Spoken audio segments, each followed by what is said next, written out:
Welcome back to another episode of MCO here, Matches, Championships, and Opinions. I'm Eli, This is JP. and we're here to talk about the world of professional wrestling. So, there's been quite a few things that have been going on here. So, Been a cool week. been a great week, to be honest. Today we're going to talk about the new champions, the John Cena, the Last Time Is Now tournament. We're going to be talking about the women's tag team title picture, the Intercontinental Championship picture, and Cody Rhodes. Now, there's a bunch to talk about. It's been a great week of professional wrestling here. And what's your opinions on what's going on right now? Well, first and foremost, I think we got to talk about, obviously CM Punk is the champion. Hell yeah. I got to kind of eat some of my words going back and forth the last few episodes. For those of you that are following us, I'm not the biggest CM Punk fan, but you know what? Props to him. He deserves it. He is the champ, no denying it. Now the big question is how long will he hold it, and what kind of title reign is he going to have? It's been a little underwhelming for me so far with his performance. It's been 1 week. So. No, but I'm talking about since he's been back. I think now that Seth Rollins is out of the picture, it's that kind of the excitement and the elevation of it all is kind of kicked down a few notches. So like who's next in line?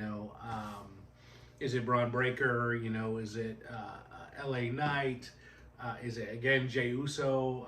Where are we? Where are we going? That's the big thing. That's another thing to talk about. On Monday Night Raw, we saw Logan Paul. Did he join the Vision or did he not? So what was that all about? His babyface run lasted an hour or so? We thought he was a babyface and then completely knocked out Punk at the end, gave the thing to Paul Heyman. What's going on here? Anybody who thought that Logan Paul was going to be a babyface is mistaken. Look, he's definitely going to make a move now to be a major player in this title scene, and I think deservedly so. He's an amazing talent, and I can't wait to see it. It's going to be a lot of fun. I don't know where he quite fits into the Vision with Braun Breaker kind of being the de facto leader at this point, but yeah, we'll see where we go. I'm confused at this moment because I couldn't tell you what this War Games match is going to be. At one point I thought it was going to be the Wyatts and the MFTs, but now Logan Paul, I don't think he's going to be part of the Vision just yet. I think they're setting this up for War Games. I'm not sure if they could do a bunch of the major heels versus the major baby faces. I think that's where it may be leaning now, but it's hard to determine what's going on here. But let us know what you guys think down in the comments. Yeah, absolutely. Let me know. Let us know what you guys think about who's going to be in the War Games match. Is Logan Paul part of the Vision or is he not? Come on, Logan. Let's go, man. Yeah. Well, speaking of Punk winning the world title, I know you said it's been lackluster since his return. To be honest, I'm going to have to disagree with you. Drew McIntyre, that feud was top notch. Seth Rollins versus Punk, probably the best feud going on for the last decade. Punk has been doing great. I know what you're talking about, man. I'm not buying it. I'm not buying it. Well, those of you, I would love to get your opinion. Let me show you something real quick. So you see this? This magazine just came out, Pro Wrestling Illustrated, and they're ranking the top. It's a 35th anniversary PWI 500 to rank all these wrestlers, and they actually have CM Punk at number 15. I can't believe it. But again, these are professional writers. I'm just saying that I don't know if Punk is what we think he is. Listen, 15 out of 500, I think that's pretty good. But if that was me, CM Punk would be number one. Well, we all know Cody Rhodes is number one according to that magazine. So anyway, we're gonna see. Look, like I said, props to CM Punk. Hope he does well. Let's get another storyline in there. Let's see with this title run. I think the title run will last to WrestleMania. Yeah, hopefully. I would love to see it last to WrestleMania. I think that's where Braun Breaker officially takes it and rises to the top superstar of the WWE, new face of the WWE. But let's talk about something else that happened at Saturday night's main event. Seth Rollins, get back, brother. Okay, go ahead. My bad. No. He can stay off the shelf. He can stay on the shelf for now. I'm joking. Get him back. All right. Anyways, Jade Cargill defeating Tiffany Stratton for the Women's WWE Championship. Now, we predicted this. We knew it was coming. Yeah. Squash match. Jade Cargill absolutely destroyed Tiffany Stratton. Tiffany's defense, though, she was injured. She was injured. She wasn't 100% on top of her game, so you got to kind of, But again, you're dealing with a freak of nature. I mean, Jade Cargill is such a powerhouse. That was obviously a lopsided victory. Yep. but I think we saw this coming. You could kind of see it happening, and good for her. I think Jade brings a really. I don't know if you just saw her last promo she did, but she's certainly setting up. I'm the bad girl persona. Said a few words and walked out. Well, I'm ready for it. I'm here for a Jade Cargill title run. Hopefully Tiffany Stratton gets back soon. I think let's segue to, while we're on that, let's jump into the women's tag team titles. I don't know if you all saw, but we're talking about Charlotte and Alexa here. Defended their titles and been on a pretty good run. And then we just had the other night. Charlotte was facing. Oh my gosh, help me out here. Who was she facing? You know who she was. Come on. Oh, that's Charlotte had a match Monday Night Raw. Listen, I forgot who she was facing. But so no. This is bad. This is bad. So, but anyway, it's taking our eye off the ball here. But I'm wondering where the Kabuki Warriors are going to come into this. They attacked them backstage again with the Mist. I think it's setting up for a natural change of title here. But what I was really kind of impressed was Lash Legend. Yeah, Lash Legend is back, and Nia Jax, who was facing Charlotte the other night, are two formidable. I mean, those two ladies are huge powerhouses they're just going to dominate the women's division. So I don't know if we're going to see Kabuki Warriors first and then those two second, or how somehow it's all going to come together. But I do see that happening. And then, the natural exciting thing for me is Lash going up against Jade Cargill at some point. Man, talk about, two worlds colliding. I think that's, something that we're building towards down the road. Yeah. For me, the women's tag team division has seemed a little bit up and down recently. It's had good, amazing parts, bad parts, neutral parts. I think it's on the uprise, though. I think adding a tag team with Nia Jax and Lash Legend is a great idea. Lash Legend is a powerhouse, a good superstar, amazing in NXT, and I think it's going to work very well with Nia Jax because she doesn't really have a story at this moment for she her whooped singles up career. Alexa Bliss pretty bad. Yeah, that was crazy, yeah. But yeah, so the women's division is kind of working. We talked about it was the soft side of the the card for us as we kept talking about it. Now it seems like there's been a little more focus, and let's talk about stay on this topic here. Of women's Julia, she's out. Yeah, she lost. I mean, yeah. Wow. That didn't take long. Yeah. She was the longest reigning Women's United States Champion at this moment, but Chelsea Green comes in there, gets a little roll-up cheat pin after an interference, and poor Julia, man, she deserves way better in my opinion. Hopefully, she goes to the world title, WWE Women's Championship picture.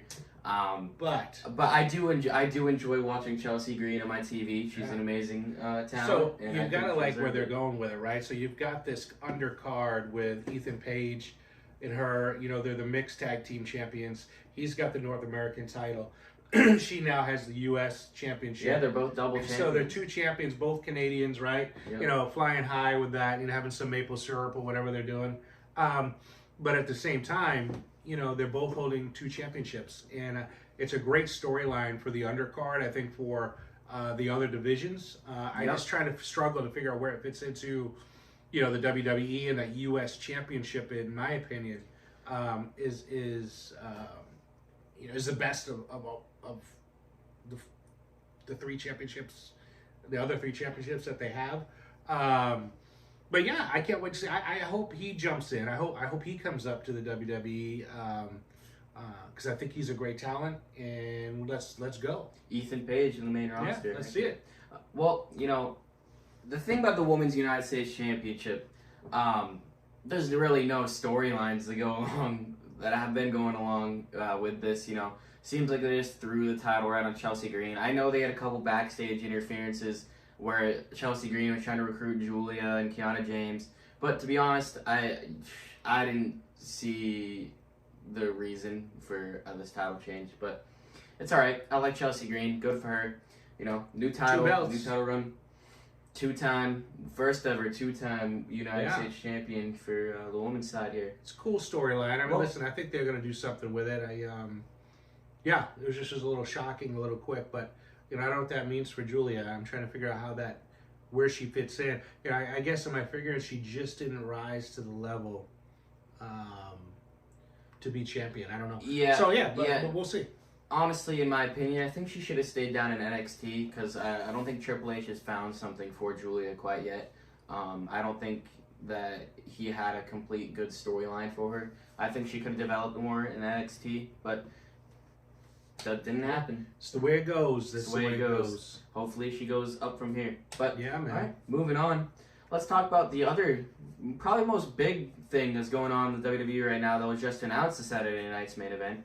The John Cena, The Last Time Is Now tournament. So the winner of this tournament, right, he's going to face John Cena in his last match at Saturday night's main event in Washington, D.C., December 13th. Now, the first two matches that are happening are going on at Monday Night Raw in 2 days in Boston, Massachusetts. Well, we'll be there. We'll be Yeah. there. You'll see videos on the Instagram and TikTok we're and the talking social about. media. But we're getting two amazing first round matches. You got Sheamus. Boston! You got Sheamus. You got Rusev. You got Shinsuke Nakamura. You got Damian Priest. Four amazing guys. I'm pretty sure it was Shinsuke versus... Shinsuke's the man. Shinsuke is the man. It's Shinsuke Strong style. versus Sheamus, right? And Rusev versus...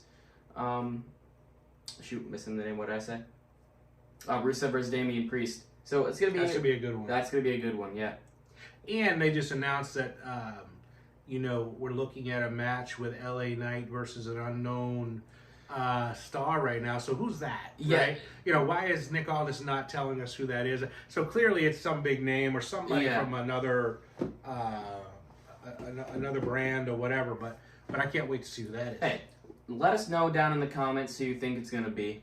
Let us know who you guys think is going to be facing LA Knight. Did you see that LA Knight supposedly got in trouble for what he did the other day on Monday Night Raw, Yeah. where he took that sign where a fan said that we want LA Knight, not Jey Uso, and LA Knight picked it up, put it in front of the camera, and he wasn't on Monday Night Raw last week. Yeah. So what's going on here? I think is LA Knight in trouble? At the end of the day, it's a business. And if you're not doing what the business wants, if you're not doing what the boss wants, or what the story writers put out there, I mean, you can ad-lib a little bit here and there.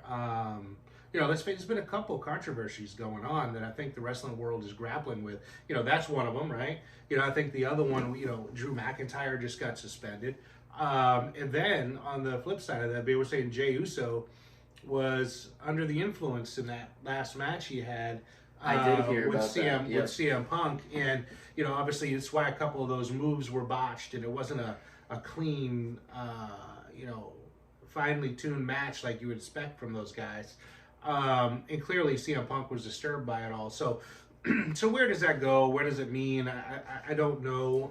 Nobody really will know the truth on that unless something comes out. But yeah, I mean, it's interesting times to see what happens here. But I definitely think, LA Knight is paying a little bit of a price for.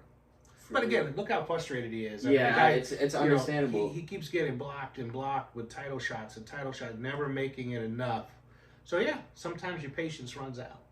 Yeah, understandable. Now, there's a couple of options to face LA Knight. I know it's a secret, but LA Knight, I think it's not going to be a person from the normal WWE. I think it's going to be a couple people from TNA, or I think it may be Joe Hendry, Nick Nemeth, Matt Cardona, who, I don't know, or it could be someone from AAA, NXT. There's plenty of options, but I'm mainly looking forward to those three on who I think could answer. Or Yeah, the names absolutely. I mean, I want to see what the rest of this tournament's going to look like, how they're going to shape it up, who's coming in, and at the end of the day, we all still know, where does The Rock figure into all this? I don't know. I mean, I just can't see him not being a part of it, but maybe not. Yeah, at this point in time, I don't see The Rock being involved in the rest of John Cena's career. He is the final boss. He is, but I don't think that he's going to appear, unfortunately. I think the winner of this is unfortunately probably going to be a returning Gunther. That's what I've been. Yeah, I don't know. I kind of forward disagree. to. I see a outside figure, a younger person, somebody new with the business coming in, in getting their shot in launching themselves into a major superstar role. Like when Cena came out and fought Kurt Angle, you know, we all talked about ruthless aggression and slapping in the face, the whole, like, I think there's a moment like that waiting in the wings. Now, the question is, who is that person that they're going to invest that kind of capital on, and somebody who's going to be elevated at that point? It's a huge gamble. You know, I can see an Austin Theory. Yeah. You know, I can see them pulling him back in at this point, giving him the shot that he never got. But again, I don't know. But that's where I'm going. But I hear you. It'd be fun either way. The thing is, what I was thinking I hear with Gunther is like Gunther's the perfect John Cena heel. He's the perfect John Cena heel in any sort of way for John Cena. The big bad guy who puts people to sleep with the chokehold and, you know, big power bombs. John Cena, he could wrestle anyone. You know, I do like the idea of a new superstar coming up and maybe recreating the moment where, you know, John Cena says, what do you have? What are the qualities that you have? And they say ruthless aggression. And I don't know. What could happen? Let us know what you guys think down in the comments. And, you know, while we're talking about wrestling and stuff like that, our podcast is full about wrestling. So please drop a like and subscribe on the video for all the wrestling content you can hear here. And on our Instagram. Tell your friends about it. Let's try to get something building here. You know, so we want to get some input from you guys. And really, you know, again, have an opportunity to make the show about, you know, something more than just, you know, Eli and I chatting here, which is fun, by the way, in the commentary and all. But we definitely want to get something cooking here, and the only way to do that is with you guys. So hit the like, follow, and be a part of the show. Heck yeah. Well, moving on. We have about like 2 more topics to talk about. I think it's going to take the rest of the time. Let's talk about what just happened on Monday Night Raw. Dominic Mysterio getting interrupted by a returning father, Rey Mysterio. Well, Eddie Guerrero's dead, man. What are you talking about? Well, dude, I don't know. Well, who is the greatest Mysterio of all time? Don't put his father's name in his lips. Like, you know what? What are you saying? Like Will. Yeah. Will Smith. Yeah, but Rey, you know, again, look at here. I think they're building up for another match here.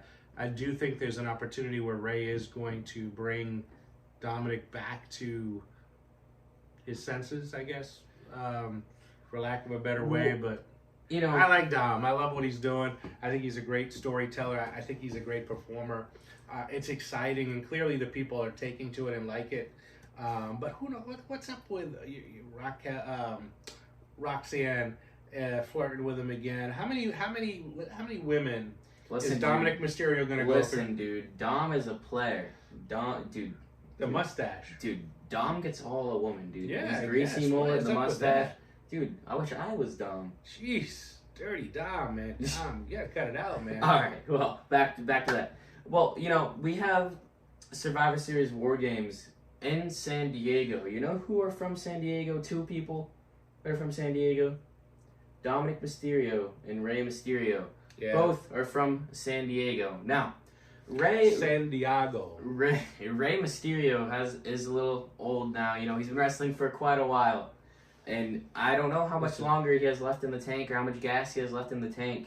I think that, you know, Rey might have his final match against his son, where it could be a legacy versus title match at Survivor Series War Games, where Dom could retire his father. Listen, as impressive as Dominic Mysterio is, and what a great job he's done, he's still not on the same level as his dad. I mean, his dad was one of the greatest wrestlers to ever lace up the boots, and you know, we're talking a former, you know, WWE champion. Rey's done it all, and he did it at a time where he faced some amazing talent.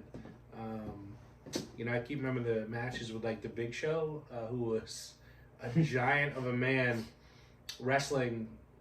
You know, Rey Mysterio was one of the craziest things to ever watch.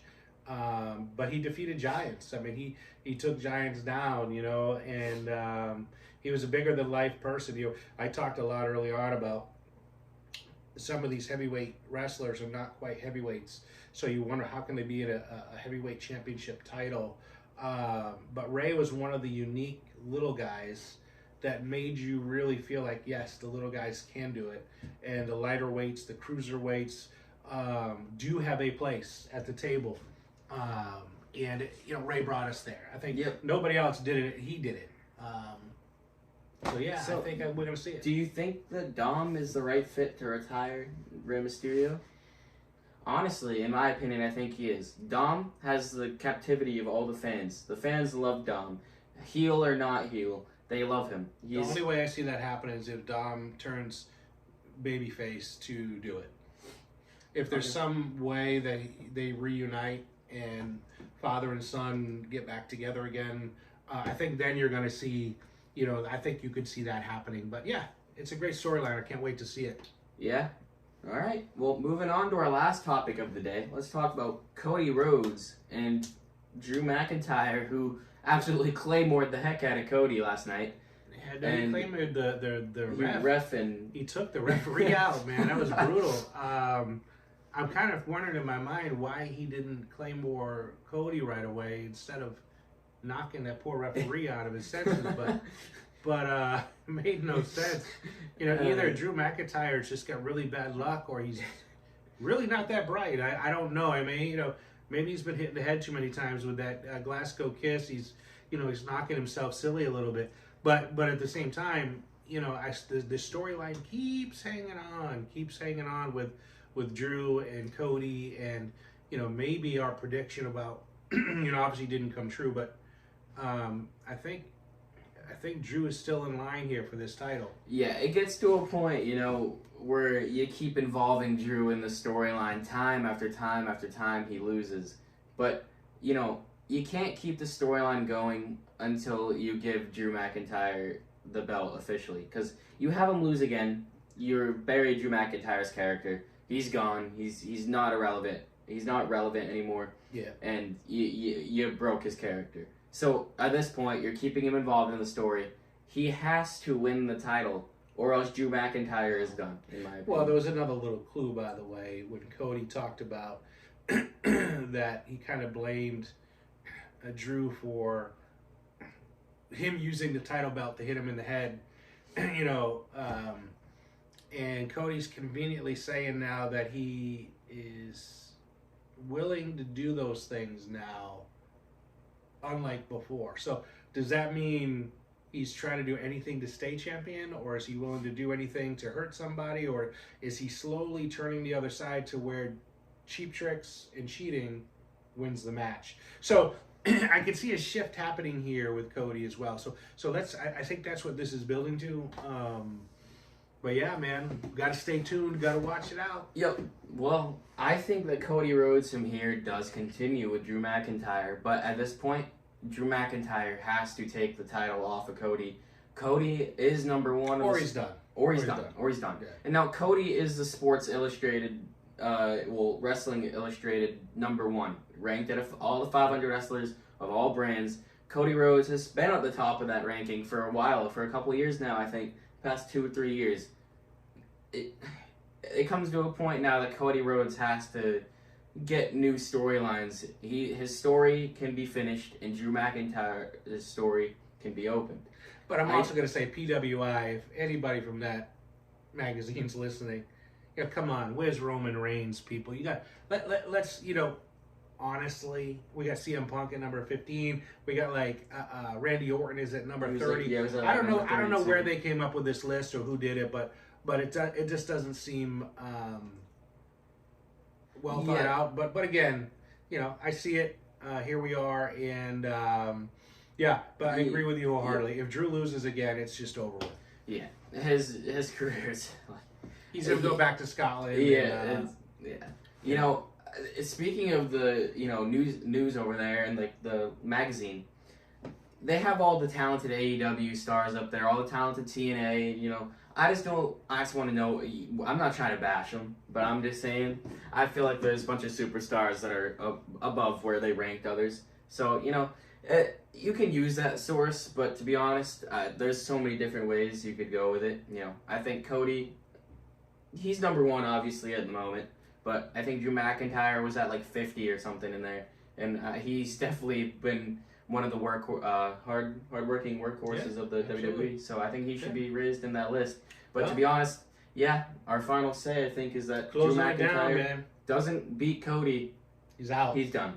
So, with that being said, talking about being done, Eli and I hope to see. Listen, we're going to be in Boston Monday night. Let's see all this happen, unfold. It's going to be really exciting to see the next step. Who's fighting LA Knight, where this John Cena tournament goes. And, yeah, man. Come on, everybody. Meet us up in Boston. Let's go. You're going to see There's still some tickets up there. Yeah, there is. They're expensive tickets. You're going to see live videos from us. You're going to see us going to our seats. You may even see my brother in there, Max. You know, it's going to be a fun night. We'll be making content throughout the whole night, showing you our experience and seeing how it goes. John Cena's last time in Boston, so farewell to him. Yeah. And, you know, last time ever seeing John Cena in person, it's going to break my inner self, man. Listen, no better place to go out than the City of Champions, my friend. So, John, we'll be there. We can't wait. And we want to thank everybody again for giving the time and the effort, listening. Put the likes in there, put the comments. Let's go, everybody. This is our, again, we're 6th show now. 6 or 6. Let's go. This is what I'm saying. Let's go. But thank you, everybody, and Godspeed.